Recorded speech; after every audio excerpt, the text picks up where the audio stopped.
திருவள்ளுவரின் வழியில் வாழ்ந்து வாழ்வின் உன்னத நிலையினை அடைய திருக்குறளோடு நாம் என்னும் இந்த நிகழ்விலே இணைந்திருக்கின்ற உங்கள் அனைவருக்கும் முதற்கண் வணக்கம்.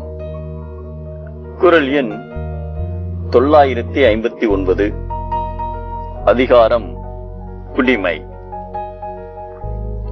இது அரிச்சந்திர புராணத்திலே நடந்த நிகழ்வு.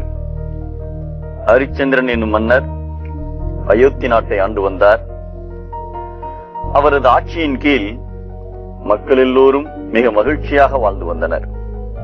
ஹரிச்சந்திர மகாராஜா எப்பொழுதுமே உண்மை பேசுவது என்பதையே தனது வாழ்வின் லட்சியமாக கொண்டிருந்தார்.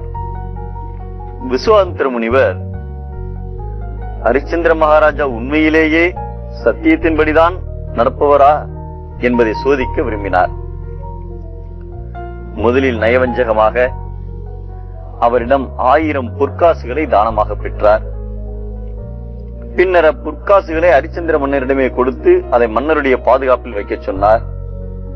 சிறிது நாட்கள் கழித்து அயோத்தி நாட்டையே தனதாக்கினார். ஹரிச்சந்திரனின் நாடு முனிவருக்கு உரிமையான பின்பு மீண்டும் அந்த பொற்காசுகளை கேட்டார். அதற்கு மன்னர் அப்பொற்காசுகள் அரச கருவூலத்தில் இருப்பதாக சொல்ல, தனக்கு நாடே உரிமையான பின்பு எவ்வாறு அந்த பொற்காசுகள் ஹரிச்சந்திரனே உமக்கு சொந்தமாகும் என்று கேட்டார். அதற்கு இசைந்து ஹரிச்சந்திரரும் தனது மனைவியை விற்று 1000 பொற்காசுகளை முனிவருக்கு கொடுத்தார்.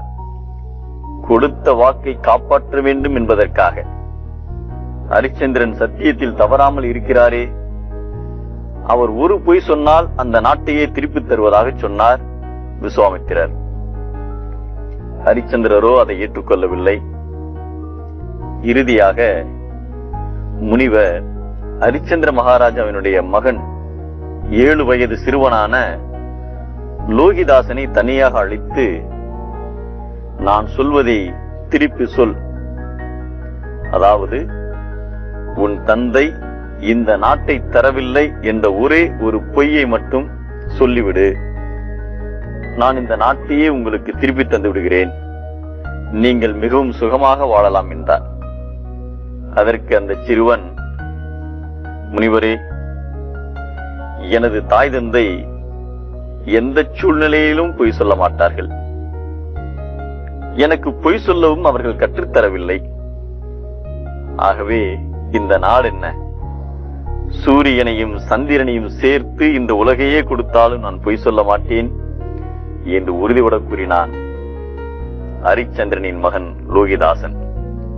நல்ல குடியில் பிறந்தவர்கள் பொய் கூற மாட்டார்கள் என்பதற்கும், பெற்றோரின் வழியில் பிள்ளைகளும் பொய் சொல்ல மாட்டார்கள் என்பதற்கும் லோகிதாசன் ஒரு சான்று. நிலத்தில் இயல்பை அதில் விளைந்த பயிர் காட்டும்.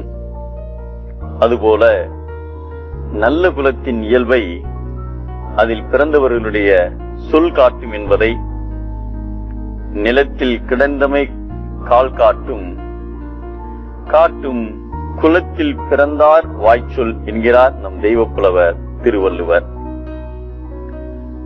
நன்னிலத்தில் நற்பயிர் விளையும், நற்குடியில் நல்ல உயிர் விளையும்.